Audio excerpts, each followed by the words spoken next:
আসসালামু আলাইকুম। আশা করি সবাই ভালো আছেন, আমিও ভালো আছি। গরমের মধ্যে ঠান্ডা জাতীয় কোনো কিছু হলেই খেতে ভালো লাগে, সেটা পানি হোক, আইসক্রিমই হোক, কোল্ড ড্রিঙ্কস হোক, যেটাই হোক না কেন।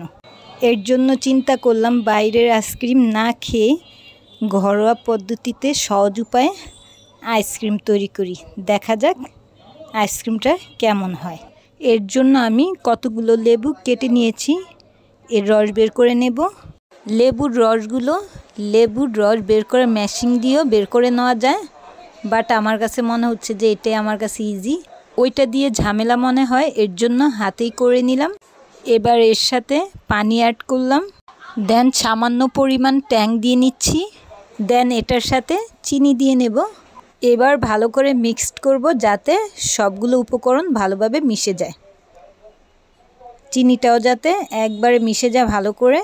এবার এই মিশানো উপকরণগুলো আমি ছেঁকে নেব, না ছেঁকে নিলেও হবে, বাট আমি ছেঁকে নেব, তাহলে এই লেবুর রসওয়ালা পানিটা একটু ফ্রেশ দেখাবে এর জন্য।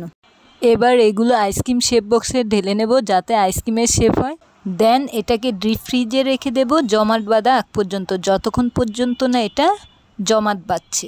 খুবই সামান্য পরিমাণ উপকরণ দিয়ে এই আইসক্রিমটা ঘরেই মেক করা যায়। এই রকম সহজ উপায়ে আমরা যদি আইসক্রিম মেক করে ডিপ ফ্রিজের এক কোণে রেখে দিই, যখন তখন মন চাইলেই খেতে পারবো।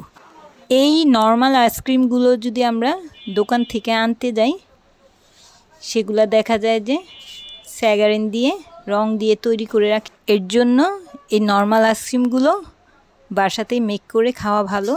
যদিও সব কিছুই বাসাতে মেক করতে পারলেই সবচাইতে ভালো, তবুও কিছু কিছু জিনিস আছে বাসায় মেক করা খুবই ঝামেলা, বাট এই আইসক্রিমটা বাসায় ঝামেলাবিহীনভাবেই মেক করা যায়।